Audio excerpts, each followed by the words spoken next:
In this video, I'm going to talk about why retirement planning is harder for $2 to $5 million households, where the tax and optimization trade-offs are the worst, and why rules of thumb completely break down in this range. From the outside, this looks like the sweet spot. You have enough money to retire, enough assets to have options, and enough margin to feel secure. But in practice, this is one of the hardest segments to plan for. And it's not because you don't have enough money, but because there isn't enough excess money. At this level, you're wealthy enough to have problems, but you're not wealthy enough to just ignore them. Mistakes are expensive, but you're not wealthy enough to just simply absorb these inefficiencies. And that creates a unique set of challenges that generic retirement advice doesn't account for. Now, before we get started, I'm Justin Haywood, a certified financial planner, and I've helped hundreds of people retire with confidence, and I want to help you do the same. So why does generic retirement advice break down at this level? Most advice falls into one of two categories: rules of thumb or extreme case planning. Rules of thumb are things like spend your taxable assets first, keep a 60-40 portfolio, delay Social Security as long as you can, or maintain a 4% withdrawal rate. And these are okay starting points, but they fall short in practice pretty often. Because in reality, a 60-40 portfolio might work, but what account should be equities? What account should hold bonds? A 4% withdrawal rate might work as well, but what if something shifts in the market that requires an adjustment? On the other hand, you have extreme case planning, which is built for either lower net worth households or ultra high net worth households. But $2 to $5 million portfolios sit right in between these two extremes, and they often get ignored. Households that have under $1 million face obvious constraints, and planning for them is mostly about affordability and sustainability. But ultra high net worth families, on the other hand, face a completely different reality. They can afford inefficiency. Taxes for them are more of a nuisance than a threat, and they can simply spend around their problems rather than optimize for them. At $2 to $5 million though, you have meaningful retirement savings, often with heavy exposure to pre-tax retirement accounts. You have no meaningful estate tax relief, but you've got full exposure to income taxes, IRMAA, and RMDs. While you do have enough flexibility to optimize, you don't have enough margin to just be careless. And every decision matters. And that's what makes planning so difficult. Because at this level,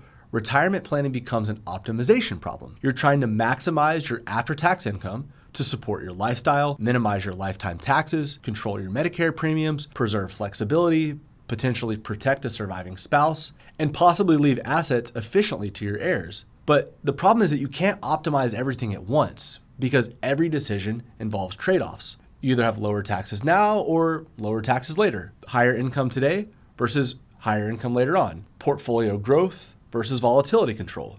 And simplicity versus efficiency. And the mistake that many households make is searching for a perfect answer for their situation when there really isn't one. There's only a set of circumstances that is least bad for your situation. This range faces the worst trade-offs because taxes for them become the primary constraint, not their investment returns. And here's why. You likely have large pre-tax retirement accounts relative to your total net worth. For you, Social Security income is going to push your provisional income higher and make your IRMAA adjustments painful. And you might have capital gains from taxable accounts that could be taxed at 15 to 20% and RMDs later in retirement that cause income spikes and more tax headaches. But unlike the ultra high net worth households, you don't have large trust structures to shelter income, significant charitable vehicles to absorb excess cash, or enough assets to just ignore your bracket inefficiency. And this creates constant trade-offs. Do you convert to Roth now and pay taxes today, or do you wait and face RMDs down the line? Do you take income today, trigger IRMAA, or defer and compress taxes later on? Do you spend your taxable assets early, or do you preserve them later for flexibility? There aren't any clean answers.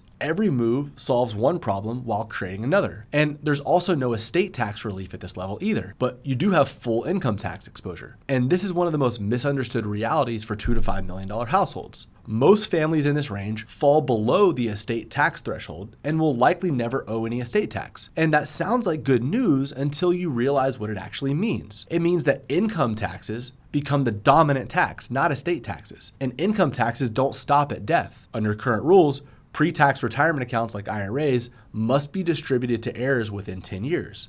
And those distributions stack on top of your heirs' existing income, often pushing them into the highest marginal tax bracket that they'll ever face. So while there may be no estate tax, there can still be significant inherited income tax. This is where many families with $2 to $5 million get caught off guard. They assume that because there's no estate tax, it means they don't have a tax problem. But in reality, it just shifts the problem. In a lot of cases, it makes it worse. There's also the Roth conversion dilemma. Roth conversions are often presented as an obvious solution for everybody. And for this segment, they can be really powerful. They can also be dangerous if they're not used correctly. If you don't convert enough, RMDs can explode later on down the line. That can lead to tax bracket creep, higher Medicare premiums that will eat into your income, and compressed taxation in your 70s and 80s at a time when you're probably spending less than you were earlier in retirement. But if you convert too much too soon, you can end up paying unnecessarily high tax rates today, increase your sequence of returns risk, trigger IRMAA surcharges, and reduce liquidity during some of the most important years of your retirement. For $2 to $5 million households, Roth strategy isn't about converting everything. It's about threading the needle between doing just enough to be efficient, but not too much to where you create unnecessary taxes. That means filling tax brackets intentionally, not just blindly. It means looking at your Medicare cliffs and targeting specific income thresholds. It means coordinating your conversions with your spending needs and your overall tax picture. And it means thinking ahead to your heirs' future tax brackets, assuming that they're going to inherit a portion of these assets as well. This level of precision is exactly where just generic advice fails. And it's why a lot of people who end up working with us come from other advisors who either weren't doing Roth conversions at all or were doing so without any real strategy behind them. Another thing to consider at this level of wealth is risk management and how it's a lot different from other wealth levels. You see, risk cuts both ways. You need growth to fight inflation and support a long retirement. You also want some volatility controls to protect yourself in case of a market downturn. And poor timing can create permanent damage and recovery time is limited. And you don't have enough assets at this level to just completely ignore market cycles or bail yourself out with excess capital. But you've made too much money to just follow outdated rules and have no plan at all. That means that risk must be intentional. You need to have purpose with the risk that you do take and not just target some arbitrary return number. Again, generic models are really going to fail in this situation because you don't have enough assets to just ignore market cycles or bail yourself out with excess capital. But you've made too much money to just follow outdated rules and have no plan at all. There's also behavioral pressure at this level that doesn't get talked about enough. This segment faces unique psychological pressure.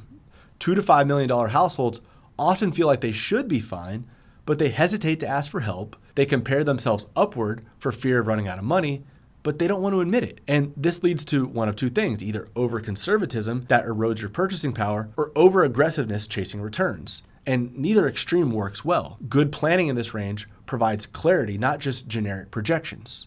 So here's an example. Imagine a couple with about $3.1 million. $2 million is in pre-tax, $750,000 is in taxable assets, and $350,000 in Roth. If they do nothing, RMDs later in life are going to push them into higher tax brackets. Their Medicare premiums will increase and their heirs may inherit large taxable accounts, often paying higher tax than they need to. They've got the same wealth, but there's not a very efficient outcome. Let's look at what happens with coordination. Let's say they retire at 62 and delay Social Security until age 70. During that window, they begin gradually converting portions of their IRA to Roth. Each year, they manage how much income they recognize, being mindful of tax brackets and Medicare thresholds, while using their brokerage account to help cover their spending and taxes. In most years, this allows them to shift a really good amount from pre-tax to Roth without creating a major tax spike. And over time, they're intentionally reducing their future tax burden, trading some taxes today for more control later on. And by the time they reach their 70s, their pre-tax balance is significantly lower than it would have been, and their Roth account balance has grown substantially. They've also maximized their Social Security benefit, which helps with both income and survivor protection. And from here, they can scale back, only recognizing enough income each year to stay within reasonable tax ranges. And when RMDs begin, they're coming from a much smaller pre-tax balance.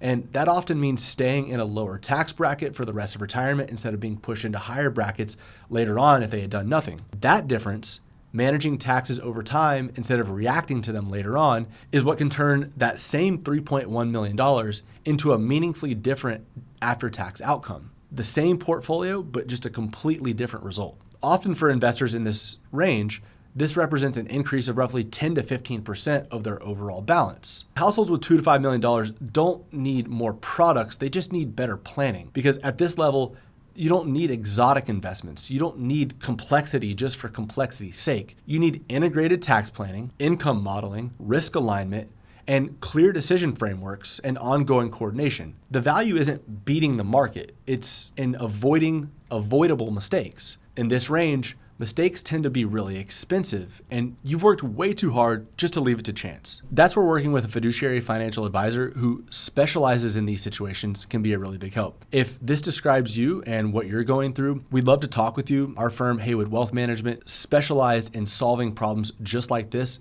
every day, and we'd love to talk with you. There's a link in the description if you'd like to schedule a call with us. And if you haven't already, please like this video and subscribe to our channel so that you can see more of our videos in the future. And if you're looking for something else to watch, I've recorded another video right here that you can watch as well.